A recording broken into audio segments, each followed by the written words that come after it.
untuk bawakan kisah dari negara banyak bintang. Bukan semua makmal gila berlaku di medan perang.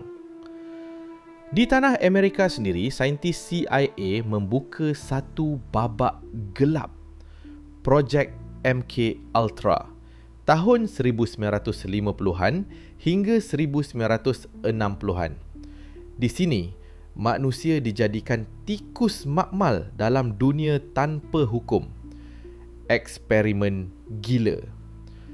Pesakit mental, pelajar, sukarelawan tanpa pengetahuan dijadikan bahan uji LSD, psikoaktif dan pelbagai dadah.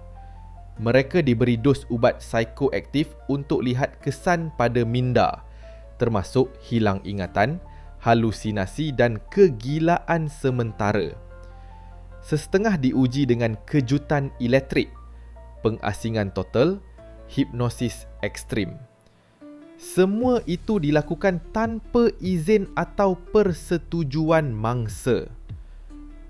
Mangsa, puluhan, mungkin ratusan orang menderita mental seumur hidup. Ada yang bunuh diri, ada yang hilang kewarasan sepenuhnya. Mangsa tidak pernah dapat pampasan. Sejarah mereka disembunyikan.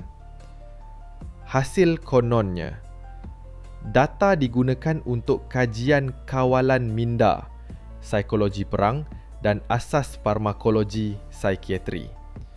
CIA melindungi saintis dan eksperimen ini menjadi rahsia negara.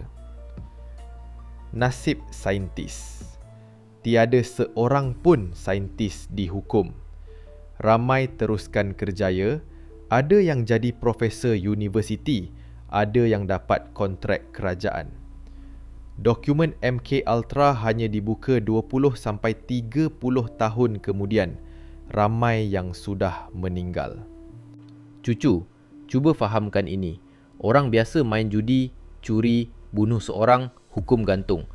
Tapi saintis CIA boleh hancurkan minda ramai, buat manusia gila dan dunia hanya geling kepala. Di sini kod putih jadi topeng, gelaran profesor jadi perisai.